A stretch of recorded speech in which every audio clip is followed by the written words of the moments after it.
Lead by inspiring, lead by experience, lead by example, lead by. The Leadership Podcast brought to you by Ezeni. My name is Matt Stankham and I'm your host, bringing you thought-provoking, inspirational chat every month. Hear from leaders, business owners, coaches and subject matter experts from across a variety of industries. So however you consume your podcasts, turn up the volume, relax, and above all, enjoy this month's guest. Hello, Lead By listeners. In this month's episode, I join Jane Gurney at the Essex Herts Air Ambulance head office in the UK to learn more about her 20 plus years with the charity. Jane shares how she became CEO and what she believes makes all the difference when it comes to leading by example. Her passion, enthusiasm, and dedication to the organisation and the public they support is unwavering. In Jane's words, dare to dream. You have to believe you can achieve anything, and even when challenges are presented, rejections set in and plans don't always work out, keep on pushing. With great leadership and an empowered team and a changed mindset, anything is possible. And as you'll hear in the Air Ambulance's case, the collective efforts result in owning a brand new aircraft, which means more lives can be saved and an additional rapid support offered. You will absolutely love this episode, so let's go over to our chat now. Welcome back to another Lead By episode with me, Matt. Today, I'm in Essex with Jane Gurney at the Essex Herts Air Ambulance. And I'm really privileged to have some time with you, Jane. So thank you very much for giving up your morning to spend with me. Thank you. And welcome, and thanks for hosting. I'm excited. I'm excited to have you here and I'm excited to talk to you today. So thank you very much. Pleasure. And we'll come on to another one of your passions that's sort of in this territory, which we'll get onto a bit later. But let's start at the very beginning. You've listened to some of our episodes and you've kindly supported us with this particular episode as well. We're all about leadership and career development. That's what ezeni is all about. We are coaches. We are specialists in this arena. And you were kind enough to say, well, you'd love to take part in an episode because you want to share your wisdom and your insight. So let's start at the very beginning. How did you get to where you are today? So let's talk about your career history, just a brief overview of what you do for the Air Ambulance. Okay, seems a while back now, but I started after A-levels. I kind of knew what I didn't want to do, but I didn't know what I did want to do. And I went to work for an airline and I had some great training, customer service. It was tough. I learned a lot, shift work, all those kinds of things. Great experience, but knew it wasn't forever. Realised I wanted to get into media, didn't have a media degree. Wrote to every radio station in the UK. Everyone wrote lovely letters back. They did then, saying thanks very much, but no, you haven't got any qualifications. And a new radio station then was going to launch in Chelmsford, and I was the first person to be employed. And I did everything from kind of greeting people to emptying the bins to making the tea. And I then just sort of started my new chapter in radio, which was fantastic. And it's like a full loop coming back here doing podcasts. I think that's why I'm so excited about it. And from media, I then realised that actually this was something I wanted to do. I ended up working for a dance station regionally, heading up all of their events, marketing and PR, which I loved as a 20-something, doing lots of exciting trips and things to Ibiza and that kind of thing.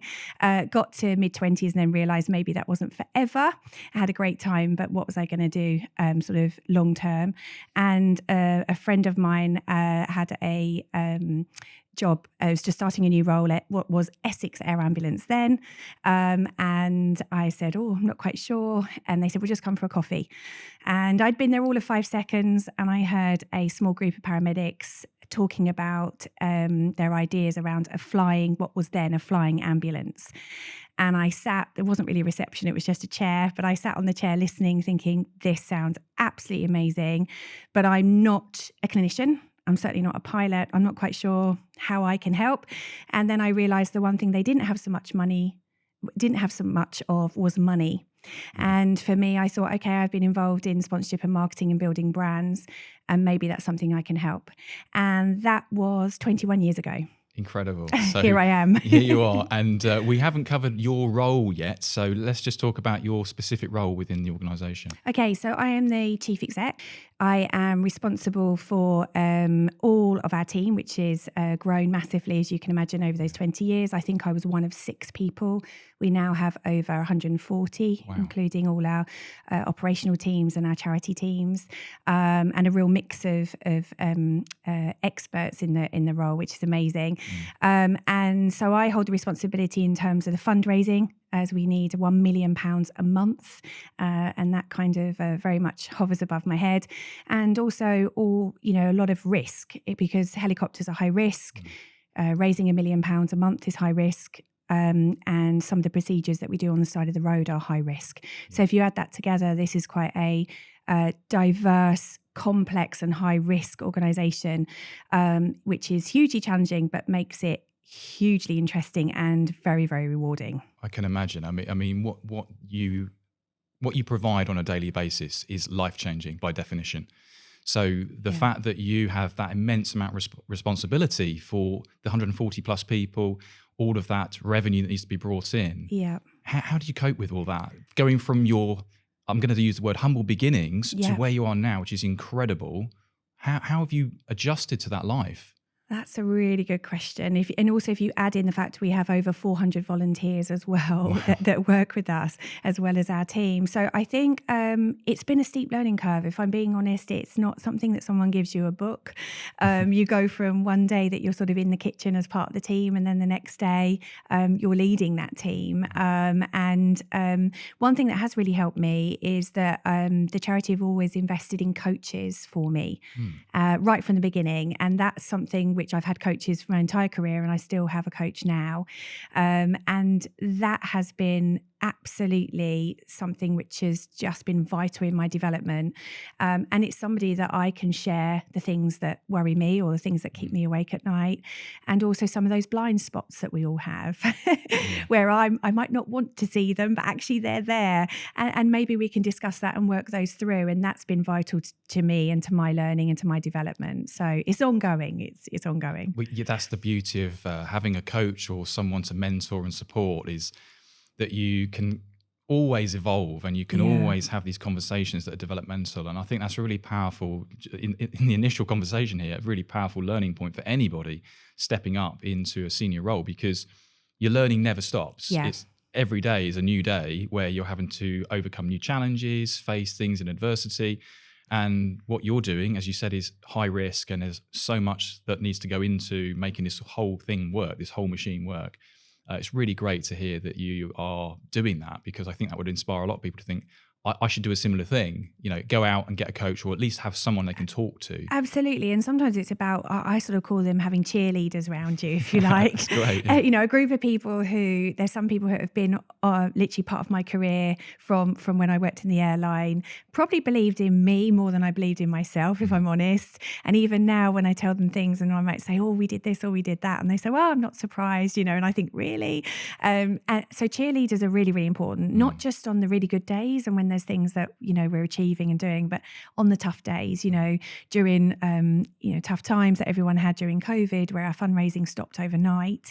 Right. The feeling of that responsibility, the feeling of being quite alone with that responsibility, and how important and how serious that was, and to ensure that we could keep our life-saving service for those that needed it.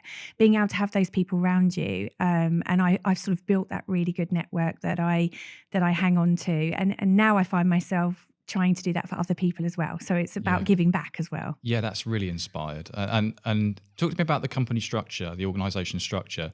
How many people do you have in terms of management, senior leadership team here? Yeah, so I have an executive team, which is great. So that covers all areas from kind of finance through to medical, through to aviation, through to the people side, and also the fundraising and marketing. So they are my team in every sense, and we do everything as a team. We're very much I work in that way, and I like to communicate. I like to share. It's who I am, and we don't all agree. We're not all the time. We're not like the Waltons, but what it means is that we can have great discussion and hopefully end up with the right solution for whatever it is that we're working on. And then we have our heads off, which is really important to empower our next generation, because I'm at a point where I realised, I've been here 21 years and I'd love to be here many, many more years. But obviously there is that next sort of succession planning and thinking about the future. As we always say, it's about the service and it's about making sure that we can plan for many, many years to come. So our heads off as sort of our rising stars, if you like. And then obviously our managers, and it flows around all the way through to our kind of administrators and supporters. So what's lovely is the teams are so diverse. So you've got doctors, paramedics, pilots, then you've got, in terms of fundraisers, you've got admin support, finance.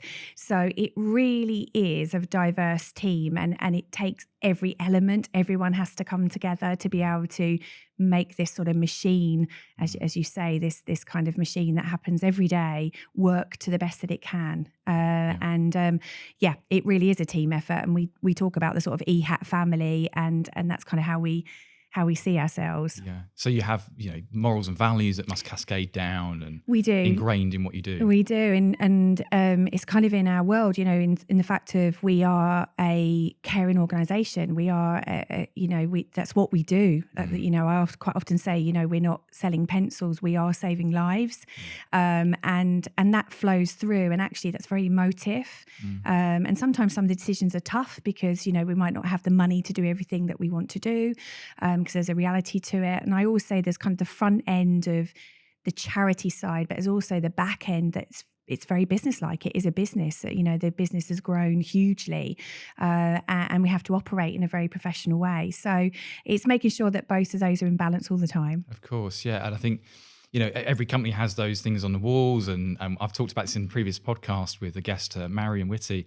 And, it's not about what's on the walls, it's what's in the halls, was her quote. And that's a really powerful thing. And I guess when you've got this type of organisation where you're doing so much good work for the community and the public, you have to have the right people behind the scenes, don't you, that are empowered, that are inspired and totally get the operation. Absolutely. And it's a responsibility because we are looking after other people's money, and we are using it in the best way possible for the service that we provide. And we really feel that responsibility, and it's around being able to trust. If somebody puts that pound in the tin, knowing that pound in the tin will do its very best to be able to help those that need it the most. And I and the team take that really seriously in every decision that we make. And sometimes that's not easy, but it's what is so lovely is that you feel you are doing it with the community. So we actually feel we're all as one trying to do this together, which is different, I guess, from a commercial organisation. Yeah. Does that mean that you face less or more challenge from the public in social sort of areas and things like that? I guess. Around decision making? Yeah, I mean, I feel that we are very much representing the community, because you feel that if somebody has donated or supported, that you have that obligation, quite rightly. And I guess you think about it maybe that bit more. Yeah. And that's probably not a bad thing. No. I'm something that just resonated with me earlier was you mentioned about the start of the COVID period, and it hadn't dawned on me that impact, and that personal impact for you as well, having to worry about bringing the income in, supporting the community still during times where we were facing historically the most challenging part of our lives ever. So how did you cope on those levels? Because you've got all of this responsibility flowing in all different streams at you, and all these people responsibilities. What did you do personally to manage that? When I look back now, I can reflect. I think twofold really for me is one, that I had the responsibility of sending our crews out to assist and transfer COVID positive patients. And for me, at that point, certainly in that early time, we didn't know too much about that disease. We didn't really know what we were facing. And I felt a huge responsibility to those individuals that, were they going to be safe? Were they going to be able to come home to their families? So there was that side of it, the operational side. Then the other side was, what's going to happen with the money? And how can we quickly react to change everything that we're doing to suddenly put it online? So if we can't have a live event, can we have an event online? How can we keep raising money? So it was twofold. And what we actually ended up doing was the executive team had a morning meeting every day, probably only about sometimes 20 minutes, sometimes maybe an hour, depending on what was needed. and I shared that burden. And I guess I kind of showed that sort of vulnerability of, I haven't got all the answers. We need to be able to adapt. We need to be able to put things in place.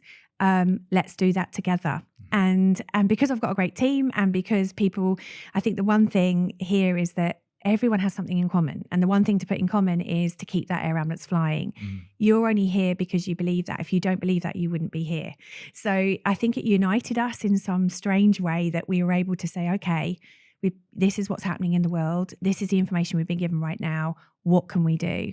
And in a way, the camaraderie and the coming together is what kept us through. And now when I kind of look back, as much as it was, it did affect me, and I probably didn't sleep as well as I would do normally. And I was scared, but being able to share that and say, hey, can we do this?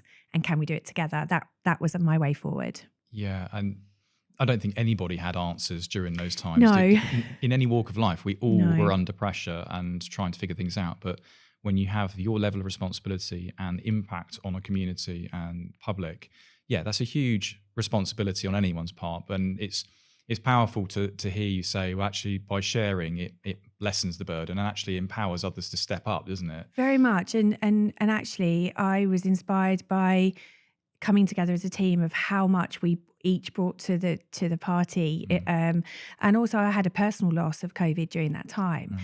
And they kept me, focused, and they kept me, together. We were in it together, and it felt that way. So when I look back now, as much as it was such a challenging time, actually it brought together a group of people that probably became closer and stronger. Trust was, even more so. And we came out the other end, and we're stronger and better for it. Is there anything that's carried over from that time that you've implemented in leadership style that you now have in existence? Yeah, I mean, we have we weren't maybe so far forward on the technology side. So a bit like everybody else, we suddenly were Zoom and Teams, and but what it means now is when something needs to be reacted to, we quickly can jump on a Teams call, and it's so normal. It's lovely to have the mix. I love that. We do hybrid working here, so it's lovely to have the best of both worlds. But it taught us a lot, and it also taught us what is possible. We were able to fundraise, and we've kept some of those fundraising initiatives that are online, which means it's more accessible for lots of people. So a mix of the two is something that, if you told me before COVID, I probably wouldn't have thought that was possible, and here I am. So yeah, we learned a lot, and a lot about myself as well, and about resilience. Yes. And actually it's okay to be open and say, it's tough at the moment. Let's, I'm having a tough time. Can we do it together? And that just brought us closer. So it's good. Yeah, and you and I were talking off camera. And in life, a lot of learning comes from failure or rejection and challenges, and everybody faces that. And in that time, and even now, any organisation will have to go through those types of learnings in order to be better, stronger, and build for the future. But I guess let's just rewind back to the very beginnings of this whole entity. Yeah. We're aptly sat in the Shipley Suite. Yes. Named after the founder. Yes. So Brian Shipley. Yeah. Brian, obviously founder of the organisation, the trust, and we're sat here today talking about leadership. Does any of that, the Brian Shipley methodology, still resonate within the walls and doors here? It does, especially in this room. And this is a room where we had all of our board meetings at that time. And he was one of the finance directors for the ambulance service who sort of formed the charity, and he very much in the early days took me sort of under his wing, and I learned so much from him. And I can sometimes hear myself saying things that I know Brian would have said, and it makes me chuckle and it makes me smile to think that lives on. And whenever we have a big celebration or something that we're marking in our history, and recently we just received our second AW169 aircraft, which was amazing. Yes. We couldn't dare to dream that we'd be able to own two of our own aircraft, and I know that Brian always thought that eventually, because obviously having his finance background, he knew the advantages and having our own assets. But what was lovely to be able to invite his family and his family attended, and it still makes me emotional now because Brian was very much part of the journey, and they continue to be. And now his grandchildren come to our events. Wow. And they hear about what he did and how we as a team are still on that journey, but they are with us, which is really special. Yeah, I mean, there's huge legacy there, and there is. It's clearly had an impact on you. No doubt that cascades through the team, and everybody that's here is doing the job for the right reasons and for the public. I guess what would be, if you're building the future leaders, what's the legacy you're trying to pass on? What values have been passed from Brian to you to the future? Yeah, and I think it's sometimes remembering your history, and you'll notice we actually have a timeline in this room. Yes, well, aptly placed, of course. But exactly. There's some really important milestones here on the wall. There is, and it's about remembering that actually, we started in a porter cabin, which was fine. We all loved the porter cabin. It was great. And we started and we built something together.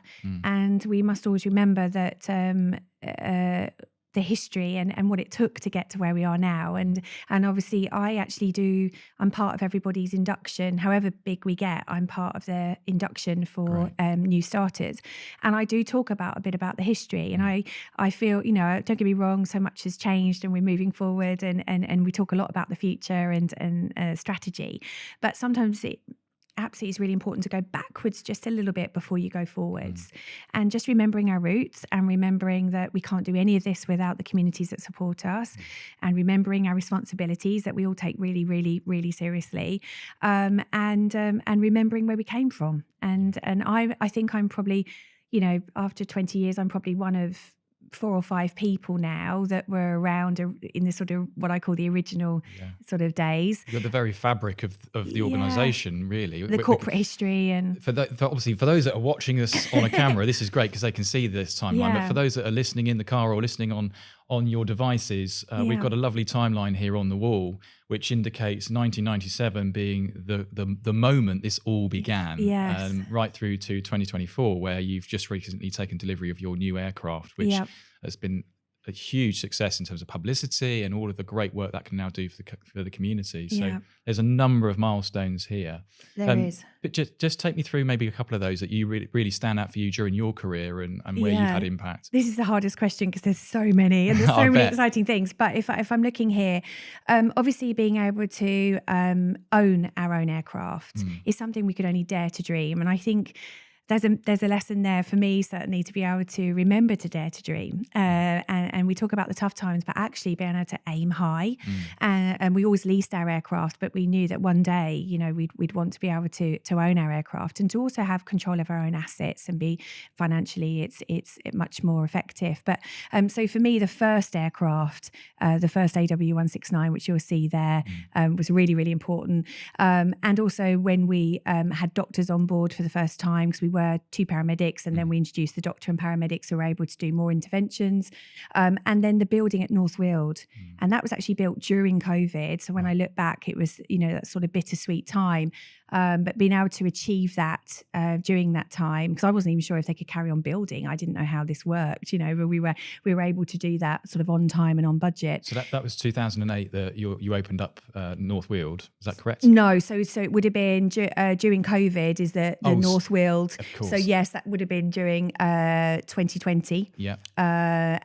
When we were able to have the new building, and what that's meant is that it's the legacy. So it's being able to make sure that up until that point, we didn't really have proper training facilities for the crews, and we didn't have the different areas that we needed for the different departments, and we could only sort of dream of designing that, and then being able to see that come to fruition, and be able to do so much more in terms of the kind of next generation of team members that join us are able to be part of that. Yes. That's made a huge difference to us. So North Weald is a big, I would say, a big milestone, and then it brings us right up to date in terms of our second AW169, which was only sort of 2 or 3 weeks ago now, which is great to be able to bring that, because the strategy was planned out for those 5 years, and we've managed to touch wood, and thanks to the support of everybody, be able to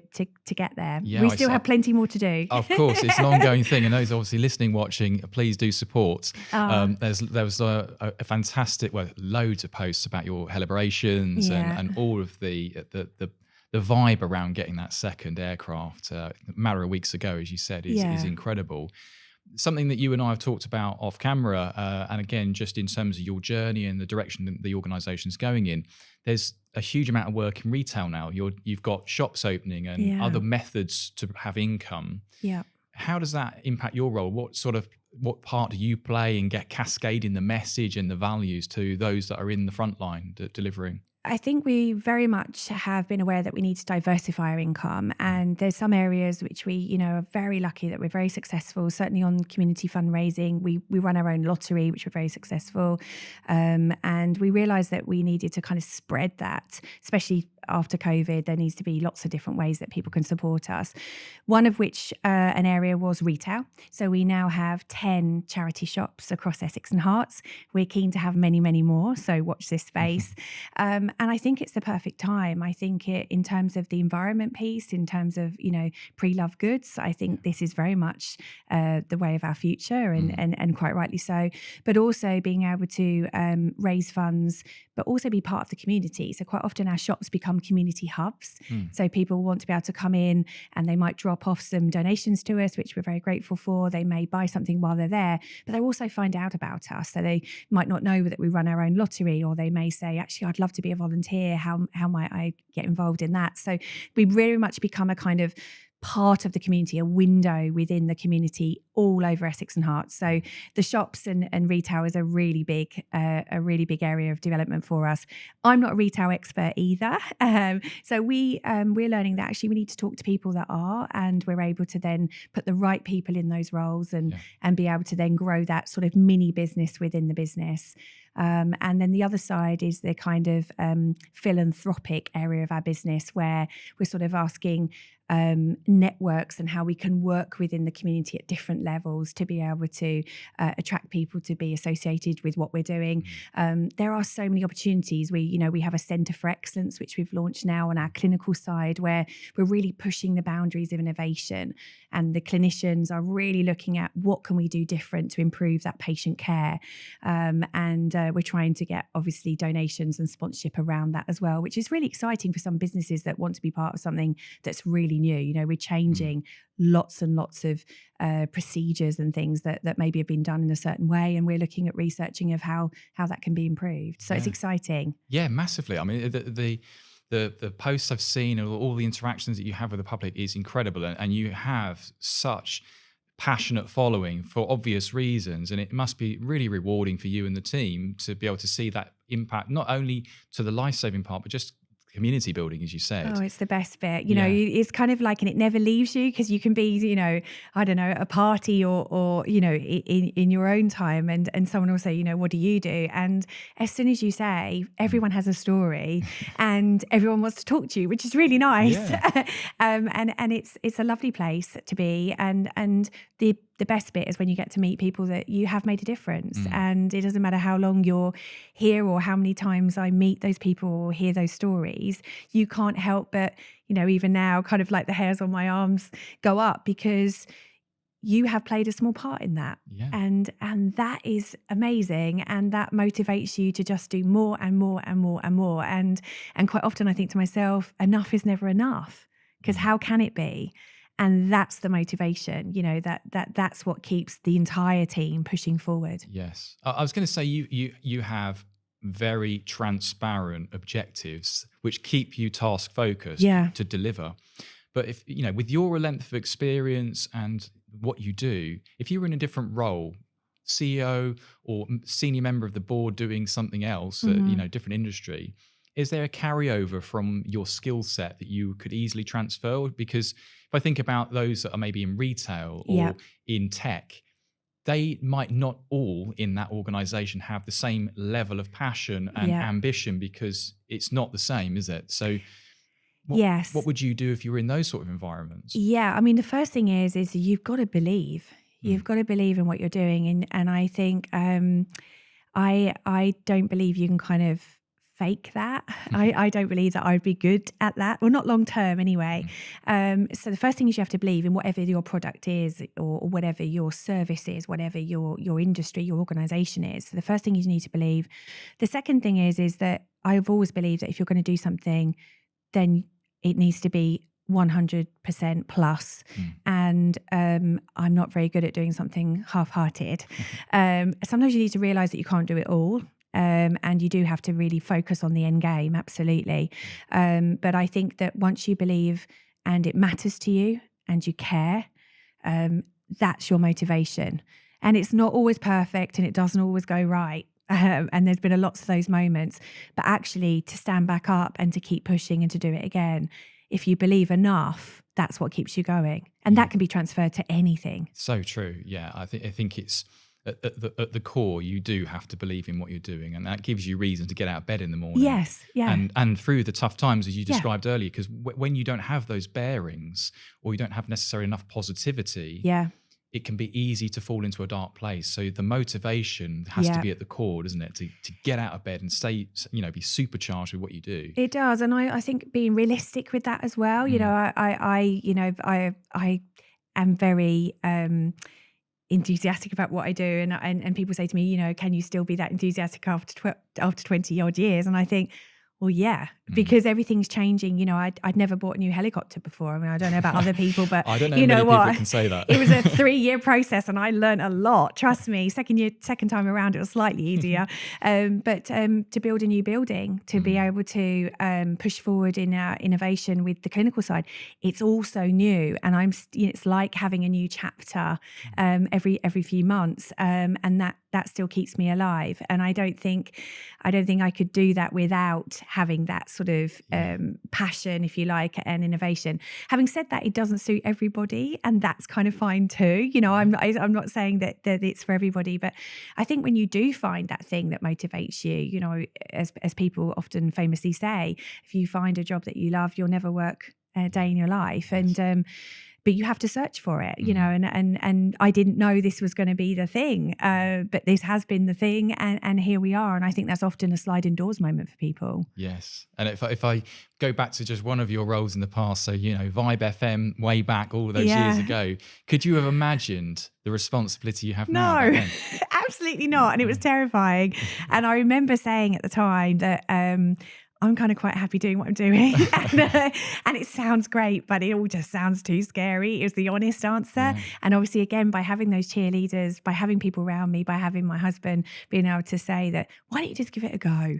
And I actually asked the charity to write an email, which I've still got now, that said, if it doesn't work out, I could still have my events job back, which I absolutely loved. And it would all be okay, because I wasn't sure if I could do it, and that's the honest truth. And it wasn't what I set out to do. I didn't have some big plan that this was how it was going to work. Having said that, being able to take those chances and those opportunities, and being able to jump and see where you land, knowing that actually, if it hadn't worked out, it would have been okay. Yeah. I probably still would have had my job, and I could have carried on, but being able to have the courage to do that. And I'm glad that others around me helped encourage me to do that. Well, I hope that letter is framed and on the wall somewhere as a constant reminder of your success over the last 20 years. Yes, it kind of is. I've hung on to that email, Yeah, I'll bet. Well, I think now's a good time to take a short break, and I want to dig a little bit more into some of that inspired and cultural parts that we've spoken about in the first half. So let's take a short break and we'll be back in a moment. Thank you. Hi there, just while Jane and I have a cup of tea, I thought I'd reflect on a point that was raised back at the start of the pod. Learning never stops, and even when your career reaches new heights, support is never far away. It can be lonely at the top, and the responsibilities can be heavy on your shoulders. That's why it's so important to continue to invest in yourself. Lead by example, just like Jane. Speak to a professional coach who can be your counsel, be your cheering section, and help you to make great decisions and see the very best in yourself. Our team of professional coaches at Ezeni are ready to help leaders be the best version of themselves. Get in touch with us at hello@ezeni.com or visit our website www.ezeni.com for the support you and your teams deserve. Let's get back to the podcast. Okay, welcome back. We've had a coffee break or tea break, and you've aptly got your nice branded mug on the table. Yeah. It was a good opportunity to just catch up, and something that we were talking about before we went for a break that I just thought we'd explore is that sort of resilience part of being a senior leader, because you spoke earlier about the COVID times and the challenging times and all of these things that you've had to take on and in a developing role. One of the most significant parts for you now is what the board want you to do and how you need to be seen. So let's just talk about working on the resilience factors, what you need to do, what the board want you to do. There's all these things coming at you. How do you manage that, and what are you doing? Yeah, I mean, it's certainly trying to keep myself in check. It's all very well, trying to help other people, but actually, what am I doing to help myself? So one of the big things for me I discovered was sleep. I do not function without sleep. So sleep is very important to me. I wake early, but I'm normally asleep by 9, 9:30. So I go to bed early. My brain is busy in the day, and I get to a point where I've that's it. That's me done. So quality sleep, I really try and keep that space for, and it's important to me. What's the routine there? So the routine is that I normally I can't eat too close to going to sleep. I think that's an age thing. I used to be able to do that, not so much now. So trying to make sure if I can get home at a reasonable time, then I can have dinner with my husband and we can talk about our day, and then I feel like there's some sort of closure. I do enjoy a good series on Netflix, I won't lie, but something that I don't have to think too much about and that I can just enjoy. Sure. And try not to be on my mobile phone too much, the old classic. So, I don't always achieve it. It's not always perfect, but being able to have a little bit of boundaries, and then being able to, if I can get 7 hours, then I'm functioning. Anything above that is just amazing. Yes. So sleep is important to me. In terms of movement, walking is something, certainly through COVID, a lot of us, I think, found so much bandwidth, I guess, with walking, and I feel that that's something that I've carried on. And quite often, sometimes we'll talk and walk. Sometimes I will listen to a podcast and walk, and sometimes I just want to listen to the birds. I'm lucky to live in a little village, so I can quite quickly get out into the fields, and that's important to me. I'm not quite a runner, but I do like walking, so that's really important to me. I love my Pilates and a bit of yoga, and that's something that's actually I found that's good for my mind as well as my body, and I feel better for it because I do quite a lot of sitting on the phone, driving. So my back and everything, when it has been a good stretch out, then I can feel that benefit. So I try and build that into my routine and try and have that as something which is my time and special to me, and not feel guilty about it, which is really important.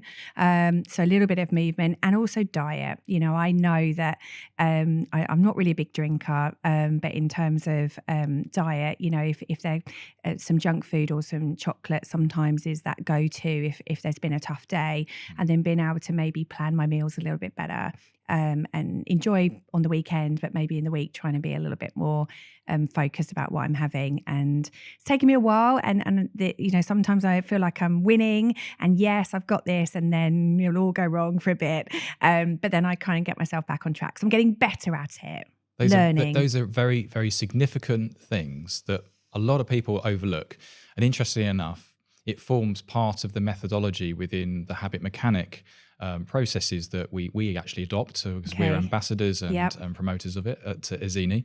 So Dr. John Finn's habit mechanic methodology that sits within his brand absolutely makes it loud and clear that diet, exercise and sleep are fundamentals to senior leadership performance. Wow. So all the things you described are the very essence of what's necessary to empower yourself to do better, to provide your brain cognitive thinking abilities that you wouldn't have if you were eating lots of chocolate all the time, going to bed at midnight, constant streaming of stuff. These are all things that, as humans, they're easy consumption because it's known as that instant gratification. It makes us happy at the time, but actually in the long term, it's not helpful at all. So in that methodology, he talks about the helpful and unhelpful parts of what we do in our habit creation.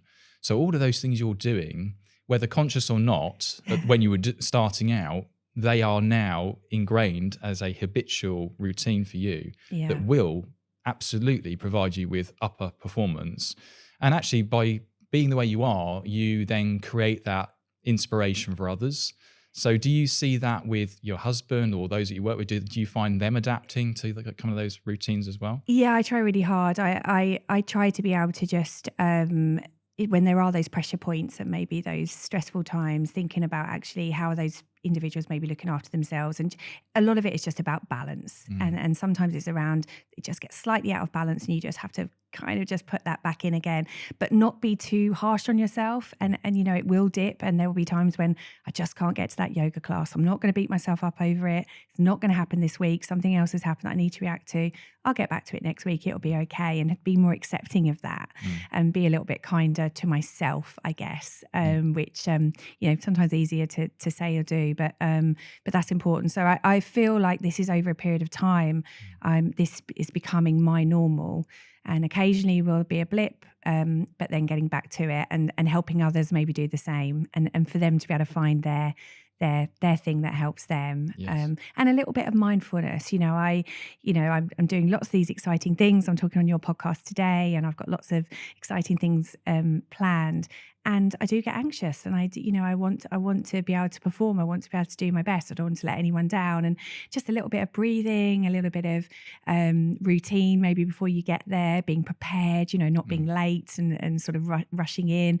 Just again, trying to make it a little bit easier for myself, which maybe if you'd asked me that 10 years ago, I might not have understood that quite as much, but I'm a bit more aware. I think naturally, as everybody grows older, wiser, we do start to reflect more and realize our impact. And naturally, you try things, they don't work, you do something again, and it evolves over time. And it sounds like, again, with your experience, you found a really great formula that works for you. Yeah. That doesn't necessarily mean that transcends to everybody, but it's about not being afraid to try things. Yeah, absolutely. And think about the things that maybe, you know, is that the reason why that worked quite well, and what could I tweak, what could I do differently, and also trying to make it your everyday, so it doesn't become a thing. It's just the way you live and the way that you do things. So it's still an ongoing project. but it means that you're fired up every day and you're, you know, happy-go-lucky as you are today and you're ready for business. Yeah, I also think, you know, humor, I was thinking, you know, laughing, humor is really, really important. Yes. And working with people, you know, that are positive and want to be part of what you're doing, I think is really, really important. I'm not saying, you know, we're all, you know, every day 100%, but actually being with people that are like-minded in that sense. And I was reading the other day that you sort of become influenced by the 5 people that you surround yourself with. And it makes me think that if I'm with people that are very motivated and very passionate and actually, you know, are happy, then why would I not want to be surrounded by that and be a bit more of that? So I think it's important. And that net extends. Yes. So you're one of someone else's 5. And that's the important part to recognize in that formula is how you have interactivity with one another, and that's what forms community, and that's what forms culture in an organization. So very quickly, if one person leads another, you can see how a culture develops. And again, we've talked about this on previous episodes, but that negativity can spread very quickly like wildfire, or the positivity and helpful habits can spread equally as fast. Yes, yeah. But from everything you've described, you've got a makeup in a team, your family and your coaches that's really behind you, wanting you to be successful. Which leads me to my next question. You mentioned earlier about the fact that you're massively involved in inductions and onboarding. So why is that something that you have decided that you need to do and be part of? Is that from the board? Or is that something from your own agenda? Why have you been involved in that? Yeah, I think it's from being on the journey of maybe one of 6 people. And when we were kind of up to 50 people, I knew everybody because I would see them most days and I knew their families, or I knew their children's names, or I knew that something was happening in their lives. And as the business gets bigger, and quite often that growth, I want to hang on to, I definitely want to develop and grow, but also want to hang on to the good bits. And I want to hang on to the bits that maybe make us different, that make us special, that make us that EHAAT family. And I don't want to be the chief exec where I don't know, maybe a new person that's joining our team, because you imagine we do have a rotation through some of our clinical teams as well. So people are on a rotation, other people are here many years. But I wanted to be part of that journey and be able to sort of talk a little bit. We mentioned, about history and how we started in Portakabin, and Yes, we haven't always been lucky enough to have the buildings we've got and the aircraft and things, and the journey that it is to get here and the people that have been part of that journey. I think that's important, and that sort of corporate history and those values at the beginning, and also in terms of when people do leave us, because life changes, things move on. I think it's important that I try to have an email with everybody, and I try to find out things that those individuals have really made an impact with, that maybe I might not be aware of, that maybe their line manager would, to be able to give me that information, to be able to then be able to send that email that says, I wish you well in your next chapter, but thank you so much for being able to have input into this, this and this. And so again, there's lots of touch points in between, but actually I think it's important for me that we don't get too big where I'm not seen or I'm not able to know those individuals. So It's not easy, and it gets harder as we grow. Yeah, and for someone at your level, it is always slightly more disconnected. But those roles typically are more disconnected when you've got a board and then you've got heads of. But it sounds very much like you really are trying to be the face of the organisation and be very much seen, not just heard. Yes. So what other things are you doing to help yourself and help the organisation? Yeah, so I'm on a bit of a journey of kind of new development for myself, which is exciting. The board are very much encouraging me to, one, be a bit more outwardly facing, and maybe I'm doing quite a few more sort of speaking at different events and different organisations, sort of sharing our journey, promoting the charity, promoting what we do, but also how we got here and where we want to go, which I'm really enjoying, which, it still makes me terrified. But actually I kind of like the fear, and I like the fact that it's pushing me to be better and to be able to spread the word and to be able to do that well. So that's one aspect. The other aspect is I hope to be starting my own podcast series. Yes, and I mentioned at the start, for those that have made it this far, well done. Yes. I did say that we would talk about this. You were very inspired when we talked about you coming on for this reason, because you want to share your insight, the organisation's insight, through your own medium in a podcast. Yeah. So let's talk about that briefly. What's the premise of it? What are you going to be sharing? Who are the sort of people you'll be talking with? So the guests are really diverse. They're people that I've just met so many incredible people in the last 20 odd years within our organisation, but also outside our organisation, but everybody connected. So there's that golden thread back to the charity. And it's people telling their stories, their background, but it's also about a sort of a moment in their history where something changed. So for me, it was around kind of learning that I could be this leader but still be me. And I had an idea of what a CEO might be like, what they might dress like, what they might look like, what language they use. But I realized very quickly that I could only do it if it was going to be authentic. So, but that took me quite some time. And for me, that was a real moment where I kind of said to the board, I can do this, but I can only do it if I kind of do it my way. And if that's good, that's good. And if it isn't, then maybe, somewhere else is better for me. And to be able to have the courage to kind of do that. And here I am all those years later, but being true to myself and my values. So I kind of explore that. I'm wanting to explore that with each of my guests, and I'm really excited because Ray Winston's going to appear. He's got some big names coming on. Yeah, impressive stuff. So it's going to be great to be able to chat to some of our celebrity ambassadors, but also chat to people that have been absolutely instrumental in our industry, and also people outside of our industry that have played a part as well. So I'm really looking forward to it, and we're just starting that process now. So I'm learning a lot today. So thank you. No, pleasure. And like anything, and in leadership, we can't all be perfect all the time. So don't take this as the model of success. This is just an evolution, as with anything in life. But I appreciate the compliment. Yeah. One of the things that you talk about sharing, and the board wanting you to do that. Why is it so important for you to share within the organisation and externally, though? But what drives you to keep doing that and share publicly, in a format like a podcast? Yeah, because I suppose I very much had that support, and we've talked about the fact of I had those people around me that believed definitely more than I did in myself and where I could get to. And I want to give some of that back. I feel I'm at a stage in my life and my career where, I've learned some stuff. Some of it may be helpful. And I'd like to share that. And I would, I'm very much connected with the University of Essex, where I'm trying to give back and trying to inspire, the next generation of leaders, and being able to say, dare to dream, being able to say, if there's something you feel passionately about, being able to kick those doors open and keep pushing. And if I can make that happen in somebody, then that's what I'd like to do. That's the legacy. That's what it's all for.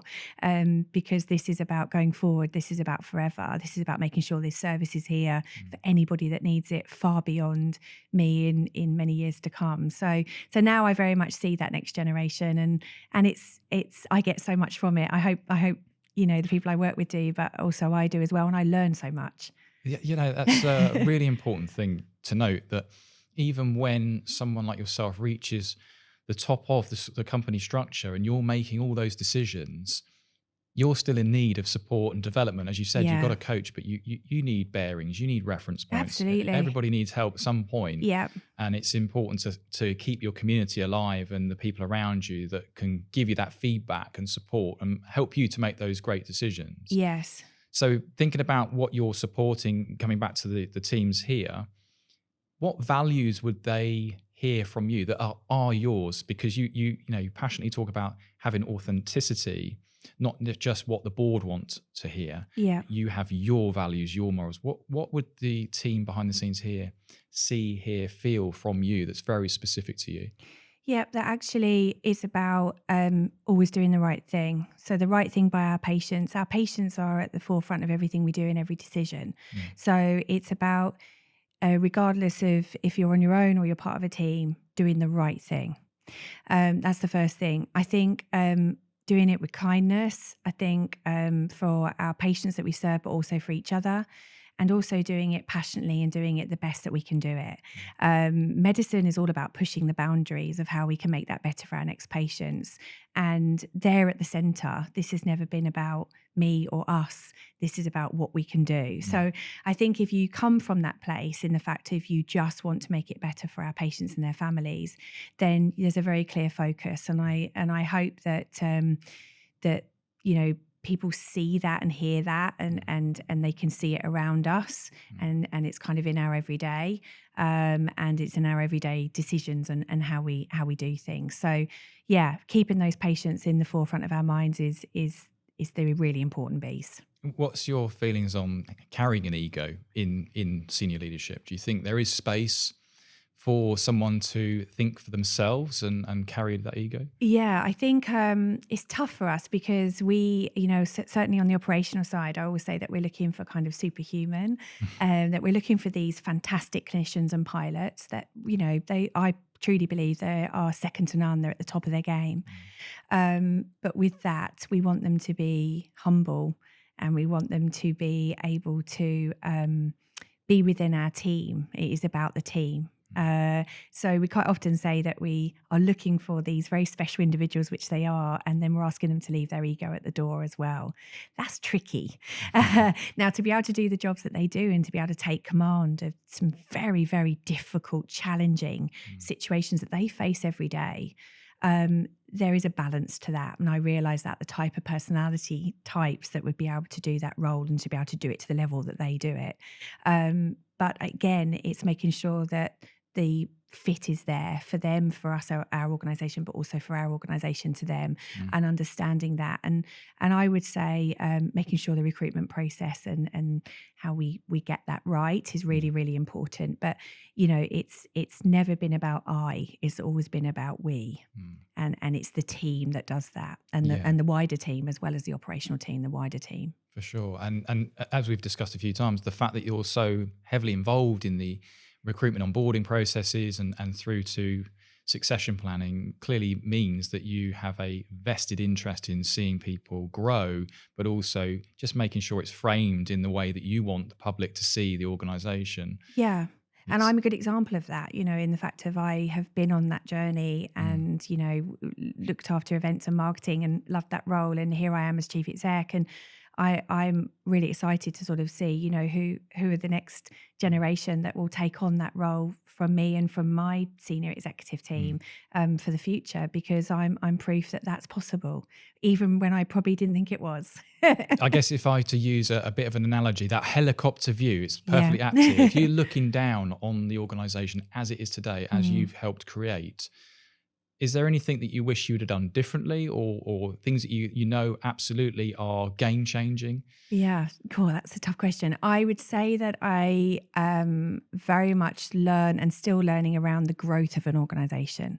So where I've been involved from the very early on, I had no idea how the impact of change and growth. So the bigger you get, and how I need to change and develop, how the team needs to adapt, and how the things that maybe simple things that worked before just don't work on this scale, and how you're having to rethink those things. And I don't think I was as aware of what that might be like, and that's been a steep learning curve for me, and still is, as we grow into, you know, one of the leading air ambulances in the UK and beyond. So I think that's one of the big things about the growth and development in quite a short space of time. Yeah, I think that's a common thread, actually, having spoken with a number of our previous guests. Mike Johnston is a name that comes to mind. He said about his first 5 years as MD or director of the company at that stage, he hadn't necessarily considered it as serious as it should have been. So, you know, talked about maybe if he'd taken it more seriously, things would be different. And it's finding your feet with these things. You know, you don't really know, and you don't often plan 10 years in advance for your career. But when you're at your heights, you know, you're having to make big decisions. You suddenly realize how quickly they have impact. And yes, yeah. And I think sometimes also, you know, believing once you've done that process and you've made that decision, and having the belief and in your decision and why you've done that, and actually pausing for that moment rather than just running on to the next thing, is probably something else that I've very much tried to keep into mind, you know, and just sort of taking that all in rather than always being in that rush for the next thing. You know, pausing, reflecting, celebrating together for that moment is really, really important. And I probably didn't realize just how important that is. yes. I mean, so many wise words coming from you, Jane, and we could easily fill a few more episodes. There's a few more things I really want to dive into before our time is cut short. But let's talk about you empowering the future. We've talked about it a few times now. We've talked about it within the teams, but what do you really want to get across? And what advice could you offer our listeners around making those next steps into their big role that they're taking? Yeah, it's when I look back now and I think, you know, what would I tell myself? That classic is I'd certainly believe. Even if you have to just say it out loud to make yourself believe, to be able to have good people around you that you trust, that you can be real, that you can tell them your fears, you can tell them, you know, all your feelings around that next big step, and not letting the influence, not letting how difficult some of this might be. You know, when I think back to the radio days when I was kind of writing to every single radio station and they all came back saying, you know, very nice letters, but no, I wasn't qualified, and then kept pushing. And then there was that one break, that one person that said, yep, I'll meet you for a coffee. I'll see you, you know, I'll see you. And then being able to then push that door again. And sometimes pushing it relentlessly, you know, being able to, again, you know, I remember there was a role that I really wanted, and I would, you know, phone, and it's me again. I'm just ringing to see, is there any vacancies? You know, back then you could call maybe a bit easier, but it was being relentless and being very focused, and not giving up on that. Because if you truly believe in it, then it is worth that extra effort. And it only takes somebody to say, I'll give you that chance, I'll give you that break. Is it because you're, I guess, more overtly confident? Oh, definitely not. No. I think, you know, I think it's very easy, isn't it, to kind of maybe perception is a wonderful thing, but, you know, deep inside, I even now have those fears I talked about. I have that anxious side to me where I'm desperate to not let anybody down, let myself down, or not be prepared, or not do whatever is asked of me. But being able to kind of embrace that fear a little bit, and as I get older, I realise that actually how it makes me feel afterwards. So it might be, as I'm stepping up on that stage, my breathing's going, I'm feeling like, am I ready for this? Have I got my notes? Can I do this? And then once you're in the flow, quite often, as often with these things, a bit like the dentist, it's never as bad as, you think it's going to be normally. And afterwards, that feeling of, I managed to do it and I've had that impact. And yes, there may be some things that you might tweak for next time. We're all human, but you did it anyway. And I think I'm starting to enjoy that piece of fear, which pushes me outside of those comfort kind of, boundaries. But I think sometimes it's really easy to think that on the outside, people have got this all sussed and that, they've worked it all out, where actually that's often not the case. Well, you're doing a great job of with your own medicine here, because, you come across very in control, calm, collected, confident, and naturally that will have to come as part of a step up into a role that you hold. But it sounds like you're that human, like all of us, that's got challenges, deals with fear, but you manage it so well. And what the public see is the confident decision maker they need to see. But behind the scenes, you're also sharing some of the challenges with the team that makes you human and makes you humble to your roots. Yeah. And I think that's really powerful. And I guess for those that are listening and watching, that's a really interesting point, because even in those that are not confident, maybe not so extroverted, we can all do the same thing as what you've described, which is just have the belief, have the self-belief that we can do something differently. We can challenge ourselves and reap the benefits at the end of that, which is to feel better about ourselves, the impact we have, and inspire those that are around us. And enjoy it, because normally those things, when you do push yourself, you come off with a big smile on your face and you're like, I did it. I managed to, do what I wanted to do. And I think that's the bit where now, you realize that actually you got to take those moments and they're the moments that make you, the moments that mold you. There's times when, I think, I could have said that differently, or I could have done that better, or why did I frame that in that way? Or that came out wrong, or, but actually being able to think, I still did it. Next time, okay, I might do it slightly differently, but living that fear and doing it anyway. And I think that just takes time. And the more you do it, then it's still difficult. I won't lie to you. But actually, you get, it does get slightly easier. Do it anyway. Yeah, I think that's very, very wise. And my final question to you, Jane, before we part company. What's the model in terms of the company that you think is essential? Thinking about HR and training and coaching. Is there a model that you have to have now that you maybe didn't have years gone by that make you more successful and make the organisation more successful? Yeah, I believe that for me, coaching has made a world of difference. When someone said at the beginning that, we would support you in getting a coach, and I sort of didn't understand. I thought, for what? How does it work? And so for me, I definitely believe in coaching. I also believe in some team coaching as well. So we actually do some executive team of how we can be a better, high performing team, especially when because we've had a very stable exec team for many, many years. And then we have people retire. I mean, can you believe it? And of course, then when they exit the organisation and we have new people arrive, what the dynamics of that team and how we can all bring something different and be effective as one. So I definitely think the coaching side.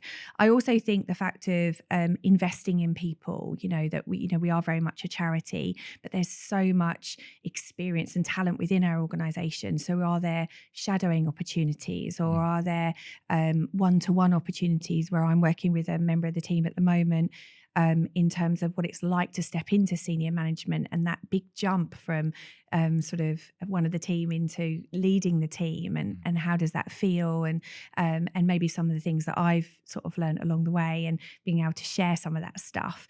I also think there's reading lots of books. I love a good leadership book, and I will always take one on holiday with me, as well as a non kind of work book as well. So I have the balance, but I do think, and also with podcasts, I think there's so much to be learning today that, even if you're driving into work, you can use that time in a way that maybe provokes you to think or stop and reflect. So I think there's lots of things that I certainly feel the team can benefit, and things that we can do individually as well to make that even better.